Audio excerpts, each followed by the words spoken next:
24. Activity. Find out the forms of Hetworth Kridanta used in the textbook of the second semester and discuss them in the classroom. So this activity you will do yourself. What you will do, मेरी ये करने की इच्छा है. I want to do this. Dash dash dash. अहम शिक्षकः भवितुम् इच्छामि. So तुम इस हेतवर्थ कृदंत.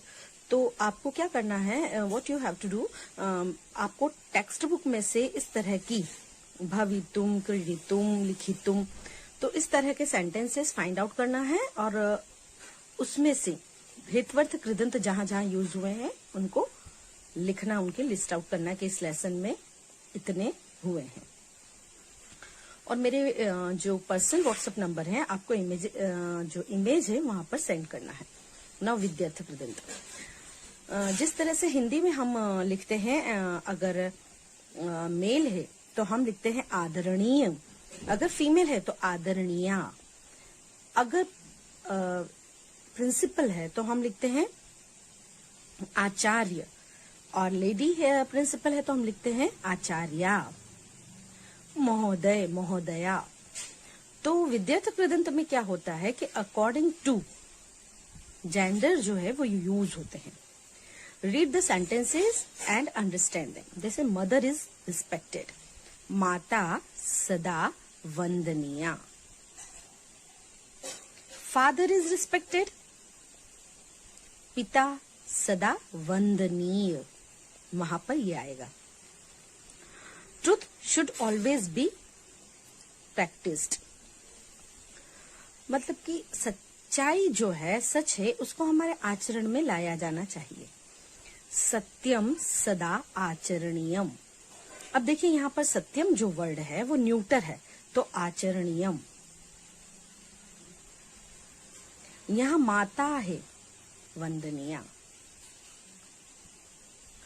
We should remember by heart, मनसा सततम स्मरणीयम. मनसा वर्ड न्यूटर लिया है, तो हमें हमेशा हृदय में स्मरण करते रहना चाहिए. Here we have used the words Vandaniya, Acharaniyam, Smaraniyam. We use these words in real life communication. They are called Vidyarth Kridan. While using it, there would be change of gender according to noun for which it is used. For example, Vandaniya, Purush Vandaniya, Sannari Vandaniyam, Tirtham. देखिए word एक ही है, लेकिन gender के according वो use हो रहा है. पुरुषः वंदनीयः, जैसे वंदनीयः रामः, वंदनीया सीता, वंदनीयम कोई भी तीर्थ का नाम ले लो, है ना. तो इस तरह से विद्यार्थ कृदंत होते हैं. तो विद्यार्थ कृदंत के लिए आप क्या लिखेंगे, सबसे पहले रीड द सेंटेंस नहीं लिखेंगे, आप लिखेंगे एग्जाम्पल्स. और ये 3 सेंटेंस लिखने के बाद आप लिखेंगे दीज आर, यहां पर ये लिखेंगे वंदनीय, आचरणीयम, स्मरणीयम. They are called विद्यार्थ कृदंत.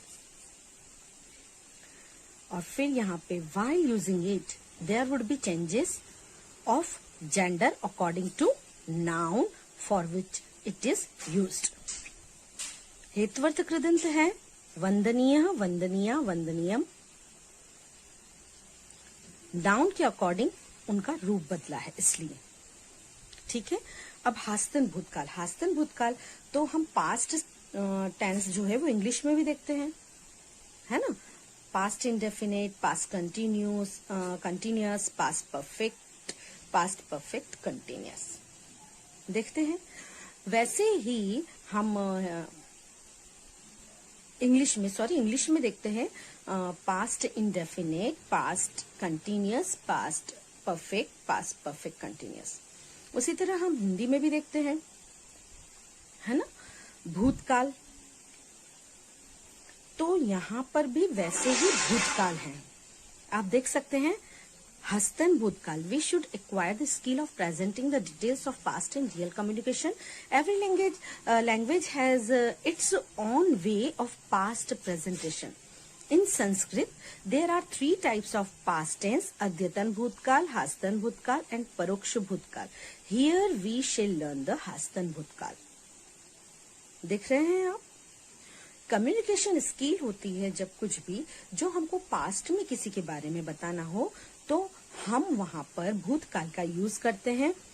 तो उसी तरह से हम संस्कृत में भी हमारे 3 टाइप्स जो होते हैं वो होते हैं अद्यतन भूतकाल जो अभी अभी काम समाप्त हुआ है, हास्तन मतलब जो हो चुका है, और परोक्ष दैट मीन्स जो कर दिया गया बहुत पहले। और आपके सिलेबस में है हास्तन भूतकाल, तो आप यहां से शुरू करेंगे।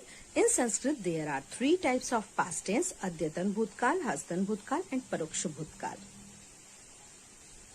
और फिर उसके बाद लिख देंगे आप हास्तन भूतकाल और डैश कर देंगे।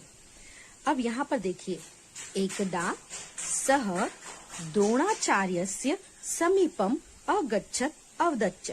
हमने ये देखा है फर्स्ट सेमेस्टर में आत्मश्रद्धायाः प्रभाव में। एक बार वह कौन? एकलव्य द्रोणाचार्यस्य, द्रोणाचार्य के समीप, अगच्छत गया, च मतलब और, अवदत बोला,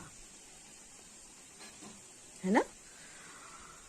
शनेः सह कुशलः धनुर्धरः अभवत्। धीरे धीरे वह एक स्किल्ड आर्चर बन गया, है ना।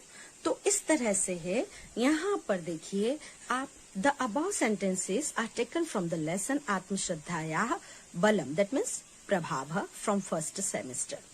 There are the forms of Hastan Bhutkal: Agachat मतलब आया, अगच्छत गया, अवदत बोला, अभवत हुआ, etc. आप हस्तन भूतकाल डैश करेंगे और उसके बाद ऐसा एग्जाम्पल नहीं लिखेंगे, आप डायरेक्ट हस्तन भूतकाल के बाद नंबर 1 पॉइंट करके लिखेंगे। It is used to mention the action completed in the nearest path. जो कंप्लीट हो चुकी है उस एक्शन को बताने के लिए हस्तन भूतकाल यूज किया जाता है।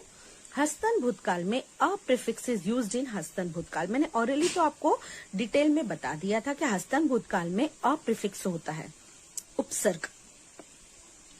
Thus the Hastan Bhutkal is formed a plus dhatu. Dhatu that means main verb. Main verb that means root verb. जैसे गम, विकरण प्रत्यय लगाने पर गम गच्छ हो जाता है। और परस्मैपद या आत्मनेपद इन्फ्लेक्शन, लेकिन आपके सिलेबस में केवल परस्मैपद ही इन्फ्लेक्शन है। जैसे गम का गच्छ होगा विकरण प्रत्यय लगाने के बाद तो अगच्छत, अ प्लस भव प्लस अ प्लस त, अभवत। वह यहाँ पर आधा है, इस अ की वजह से वो पूरा होगा और त पे अवदत। केवल फॉर एग्जाम्पल करके आपको इस तरह से ही करना है। तो आपको हस्तन भूतकाल करके यहां से यहां तक ही करना है। और सेकंड अव्यय। अव्यय दैट मीन्स कि दोज वर्ड्स जिनका न तो नाउन से कोई रिलेशन, न प्रोनाउन से कोई रिलेशन, न वर्ब एडजेक्टिव, किसी भी सिचुएशन में वैसे ही रहते हैं, उनमें कोई चेंज नहीं आता। जैसे धीरे धीरे, वह धीरे धीरे चल रही थी, वह धीरे धीरे चल रहा था। तो इस टाइप के जो जिन पे किसी भी चीज का कोई इफेक्ट नहीं होता है वो कहलाते हैं अव्यय। So noun, pronouns, verb, adjective, it's are the parts of speech. Avyaya is one of them, the word which is not changed due to gender, number or case. Case that means declensions. Declensions that means कारक. वो related है near to कारक, पर perfect word कारक हम उसके लिए नहीं यूज कर सकते. जैसे रामस्य, राम का, तो का ये है जो कैस है, जो शिक्षक केस है, इज कॉल्ड अव्यय. मतलब अव्यय, इन सब चीजों पे कोई भी इफेक्ट नहीं होता है अव्यय का. Generally it is use to present emphatically, मतलब हम उस चीज को बहुत जोर देके और उस चीज को कम शब्दों में वजनी बात जो कहते हैं वो हम उसका सहारा लेते हैं अव्यय के लिए। ठीक है, सो आप क्या लिखेंगे? अव्यय, और यहां से लिखेंगे अव्यय is one of them the word which is not changed due to gender, number और केस इज कॉल्ड अव्यय। फॉर एग्जाम्पल यदा तदा, आपने इंग्लिश में भी देखा होगा व्हेन देन। यदा काकः आहार्थम गच्छति तदा सर्पः एकम शावकम खादति।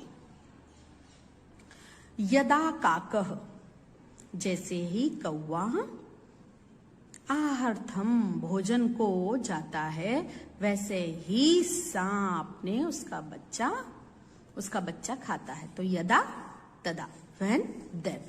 यदि तरही, इफ देन। यदि धन दास्यसि तरही सह गमिष्यति, अगर वो धन दे देगा, फ्यूचर टेंस, तभी वह जाएगा, मतलब धन दोगे तो छूट जाओगे। यथा तथा, एज सो। जैसा राजा वैसी प्रजा, जैसा बोओगे वैसा पाओगे। अत्र तत्र, हियर देयर। अत्र अनेकानि चित्राणि सन्ति, तत्र वितरण व्यवस्था अस्ति। शीलायाः प्रवासः, यहाँ बहुत सारे चित्र हैं और वहां उनके डिस्ट्रीब्यूशन की व्यवस्था है, अरेंजमेंट है। अपि, ऑल्सो। गुरुदेव अहमपि तव शिष्यं भवितुम इच्छामि। यहाँ तुम कृदंत, इच्छामि, परस्मैपद, टेंस, प्रेजेंट टेंस, अपि, कितनी सारी चीजें हैं दिखाई दी आपको एक सेंटेंस में, और अपि जो है वो अव्यय। क्लियर? नाउ सी हियर, अन्यथा, नहीं तो, अदरवाइज। नय माम, मुझे छोड़ दो। अन्यथा अहम त्वाम खादिष्यामि, नहीं तो मैं तुम्हें खा जाऊंगा। खादिष्यामि, भविष्यष्यामि। अधुना, नाउ। अधुना वयम सुखेन वसामः, यहाँ वयम पर आपको ये म विसर्जित लाइन डिलीट करनी है सेंटेंस जब लिख रहे हैं, और यहाँ पर अनुस्वार लगाना है क्योंकि उसके बाद व्यंजन है, ये सेंटेंस गलत है, यहाँ पर अनुस्वार की केवल गलती है। तो अधुना, तो अभी हम सब सुख से रह रहे हैं। अद्य, टुडे। अद्य सोमवासरः, आज। वा, और। नदी जलेन कूप जलेन वा वृक्षस्य सेचनम भवति, नदी के जल से या और कुएं के जल से वृक्ष का सींचन होता है, मतलब पानी दिया जाता है। सर्वदा, ऑलवेज। अहम सर्वदा सत्यम वदामि, मैं हमेशा सच बोलता हूं। अन्यत्र, कहीं और, एनीवेयर। जलस्य अभावे जनाः अन्यत्र गच्छन्ति। जलस्य 6th डिक्लेंशन, अभावे लोकेशन, जनाः, जनः plural form, that means first declension, और यहां पर आपका अव्यय गच्छन्ति, verb, present tense, plural form, सब जाते हैं। थर्ड, जलस्य अभावे जनाः अन्यत्र गच्छन्ति, जल की कमी के कारण लोग कहीं और जा रहे हैं। एव, ओनली। संतोषः एव पुरुषस्य परम निधानम, संतोष ही व्यक्ति का केवल सबसे बड़ा हल है। संतोषी व्यक्ति हमेशा सुखी रहता है। ऐसा कहता है कि जब तक आप डिससेटिस्फाई रहोगे तो आप प्रगति करते रहोगे। पर बच्चों, यहाँ पर जिन्होंने ये सेंटेंस कहा है वो केवल इसलिए कहा है कि आप आलस खा के ना बैठ जाओ, लेकिन इसका अर्थ यहाँ पर लोग गलत ले लेते हैं कि अंदर से आपको सेटिस्फाई होना है पर कर्म नहीं छोड़ना है। आपको किसी का देख के ईर्ष्या नहीं करनी है, आपको जलन नहीं करनी है, आपको कंपटीशन नहीं करना है, आपको कंपैरिजन नहीं करना है। अपनी अपनी दौड़ और अपनी अपनी मंजिलें। तो उस जगह के लिए ये सेंटेंस ठीक है कि संतोष के समान दूसरा कोई, पुरुष का दूसरा कोई गहना नहीं है या हल नहीं है। उच्चैः लाउडली, विप्राः उच्चैः मंत्रगानम कुर्वन्ति, ब्राह्मण लोग, विप्र मतलब एक ब्राह्मण, विप्राः बहुत सारे प्लूरल, उच्चैः ऊंची आवाज में मंत्र गान कर रहे हैं, नीचैः नीची आवाज में। स्लोली, लाउडली, सॉफ्टली, स्लोली, मम भगिनीः नीचैः भाषते, मेरी बहन धीरे से बोलती है, बात करती है। तो यहाँ पर हमारा भाषा सज्जता खत्म होता है। क्रीड़ा वन है, मैं आपको यहाँ पर गाइड कर रही हूँ, आपको वो बना के रफ नोटबुक में मुझे देना है। Frame sentences bye selecting the subject from the smaller circle and proper verb from the bigger circle. तो त्वम पठसी, देखिए त्वम यहाँ है और त्वम के साथ यहाँ पर पठसी आएगा। क्यों? क्योंकि प्रेजेंट टेंस में हम देखते हैं सेकेंड पर्सन में उसके जो प्रत्यय हैं, उसके जो सफिक्सेस हैं वो है सी, थ, तो पठसी, और यहाँ पर अनुस्वार हट जाएगा। क्यों? क्योंकि यहाँ पर व्यंजन है। ठीक है। अब बालकाह, तो बालकाह के साथ या तो हम लिखंती लिख सकते हैं या खादंती लिख सकते हैं, क्योंकि बहुत सारे हैं, तो थर्ड पर्सन प्लोरल के साथ। अब अहम, तो अहम के साथ मी वह मह, तो पीबा में लिख दो या पश्या में लिख दो। इस तरह से आप सेंटेंस बनाएंगे और मुझे भेजेंगे वो प्रेजेंट परस्मै पद की, and I will wait for your sentences. 8D students in maths subject also you are not taking interest, it's very bad. In the 9th standard you will face seriously problem. I know online classes, tuitions you are attending, but teacher is teaching here in the school. Also for you, you must watch. Extra knowledge if you will gain, it's not harmful for you. आपको कोई extra knowledge ले लेंगे तो आपको कोई पाप नहीं पड़ेगा, आपको अपनी स्टडी पे ध्यान देना चाहिए। Shyam is the subject in the following table. Shyam, frame sentences by using proper verbs and objects. तो ऑब्जेक्ट्स भी आपको उठाना है। श्यामः धनम ददाति, श्याम धन दे रहा है, तो यहां पर गलती से ही अनुस्वार यहां होना चाहिए। तो श्यामः उद्यानम पश्यति, या उद्यानम गच्छति आएगा अगर गच्छति है तो आप श्याम के भी ये देखिए गच्छति है, क्योंकि उद्यान में तो जाएगा। श्यामः काव्यम, या तो काव्य लिखा जाता है या रचा जाता है, तो रचयति है, नहीं तो लिखती हो जाएगा। या पठती भी हो सकता है। तो इस तरह से ऐसा नहीं है कि मैं जो बता रही हूं बस वही है। आप सेंटेंस बनाइए सारे और मुझे इमेजेस भेजिए, और मैं आपको फिर उसके आंसर की अपलोड करूंगी गूगल क्लासरूम में, then you can check. Okay, so do hard work.